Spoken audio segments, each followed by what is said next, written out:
ना वो कांची मोरी न जाऊ दिल मेरो तोड़ी सुनो ना वो कांची मोरी न जाऊ दिल मेरो तोड़ी सुनो ना वो कांची मोरी। बिरगज घुमाए को याद त होला घंटा घर को छेउमा खिलाए थियो छोला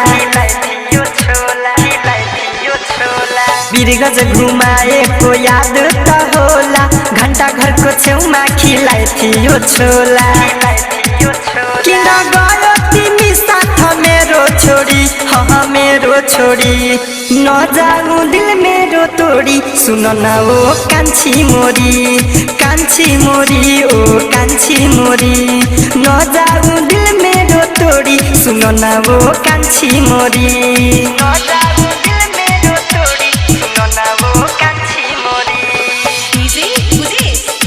सुन न ओ कान्छी मोरी। जितपुर को ठुलो बजार किन भुलायो मेरो प्यार किन भुलायो मेरो प्यार। जितपुर को ठुलो बजार किन भुलायो मेरो प्यार तराईदेखि माथि घुमाएको साथी भन कसम से मेरो यार भाँचिदियो तिमी मेरो मायाको डोरी मेरो मायाको डोरी न जाऊ दिल मेरो तोडी सुन न ओ कान्छी मोरी ओ कान्छी मोरी न जाऊ दिल मेरो तोडी सुन न ओ कान्छी मोरी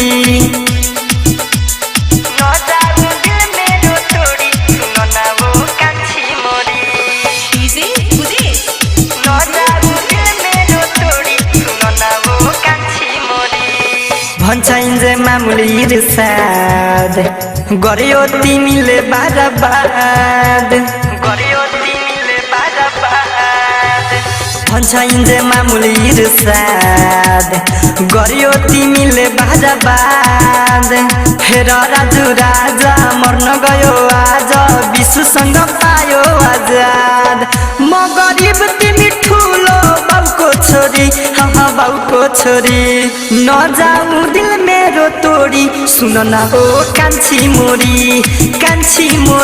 ओ कान्छी मोरी न जाऊ दिल मेरो तोडी सुन न ओ कान्छी मोरी।